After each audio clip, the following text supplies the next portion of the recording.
100% fees రాయితీతో AI నేర్చుకోవాలనుకుంటున్నారా? Attend quality thought gen AI test 2025.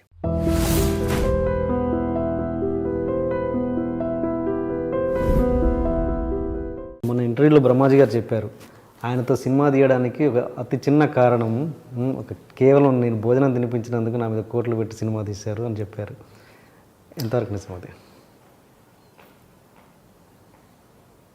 భోజనం పెట్టిన మాట నిజం. ఆ భోజనం చేసేటప్పటికి 5 రోజులు అయింది అప్పుడు భోజనం చేసి. ఆల్మోస్ట్ కళ్ళు మూతలు పడిపోయేవాడినాము. ఇంకా ఇంకొక 5 minutes అయితే పడిపోయాడు రోడ్డు మీద. ఫుట్పాత్ మీద నుంచున్నా, ఏం చేయాలో తెలియట్లేదు. ఇంటికి వెళ్ళటం క్వశ్చన్ లేదు. డెఫినెట్గా ఓడిపోవటం అంటే అసలు ఏమైనా సరే ఇక్కడే చేయాలి, ఏం చేయాలి అంటున్న టైంలో ఆడు వచ్చి వంశీ ఆడికి తెలియదు నేను ఈ భోజనం భోజనం చేద్దా అని. జనరల్గా అలాంటి సన్నివేశాలు చాలాసార్లు జరిగింది. నాకు ఆకలిగా ఉన్నప్పుడు ఎవరైనా వచ్చి భోజనం అంటే స్మూత్గా లేదు నేను చేసాను, లేకపోతే ఎప్పుడు కాదు కాసేపు నేను ఎవరి కోసం వెయిట్ చేస్తాను తప్పించేసుకుంటాను. నేను ఎవరికి రుణ పట్టడానికి ఇష్టపడను, నేను ఎవరి దగ్గర నుంచి ఏమి తీసుకోవడానికి ఇష్టపడను. కానీ ఆ రోజు బలహీన క్షణం. ఓకే, భోజనం చెయ్యాలి అని నాకు కూడా తెలుసు. ఆడు కూడా పాపం ఇంట్లోంచి ఏదో ఒక లిమిటెడ్ అమౌంట్ తెచ్చుకుని అది జాగ్రత్తగా వాడుకుంటున్నాడు. నేను వెళ్తే ఇంకొక రోజు భోజనం పెట్టినట్టు నాకు. అవును, అంతే కదా, ఎక్స్ట్రా అదే అంటే అది తింటా అనుకున్నాను. వీడికి ఏమి ఇస్తే ఈ రుణం తీసుకోగలం. బికాజ్ నాకు ఇంకొక 5 రోజులు లైఫ్ వచ్చింది. ఇంకొక 5 రోజులు నేను టాలరేట్ చేయగలను దాన్ని. అన్న తర్వాత గులాబీ చేయటం, శివ చేయటం, రాముగారు అన్న తర్వాత ఒక 7 ఏళ్ల తర్వాత జరిగింది ఇది ఇందులో.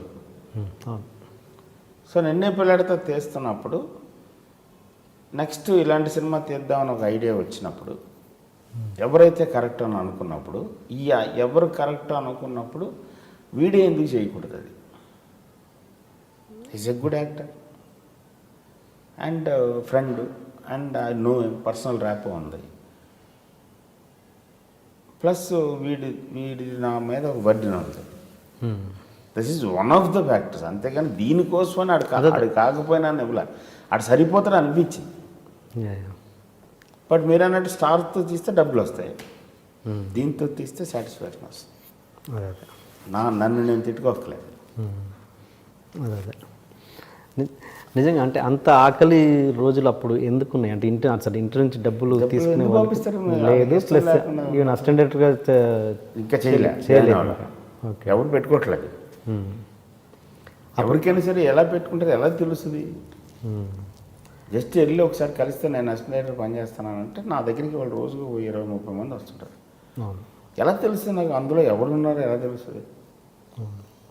అప్పుడు ఆ రోజులు ఒకసారి మీకు చాలా బాధ కలిగించిన ఎప్పుడు ఐ యూస్ టు ఎంజాయ్. మన నిజంగా నేను వాళ్ళు రొమాంటిసైజ్ చేసి చెప్పట్లేదు, అది ఒక గర్వం కింద ఉండేది.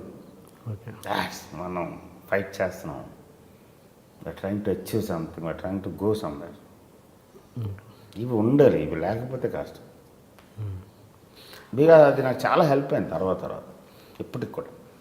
రాటు తేలటం అంటారు చూసారా, టక్క మొక్కిలు తింటూ ఉంటారు సార్. అది ఆ రోజు నిజంగా బ్రహ్మాజీ గారు తినిపించకపోతే వెళ్ళిపోయేవారా? ఏం తెలియదు, ఏం చేయగలిగి ఉంటానది హైపోథెటికల్ క్వశ్చన్. ఇంటికి మాత్రం వెళ్ళి ఉండవు కదా. Okay, 100% no.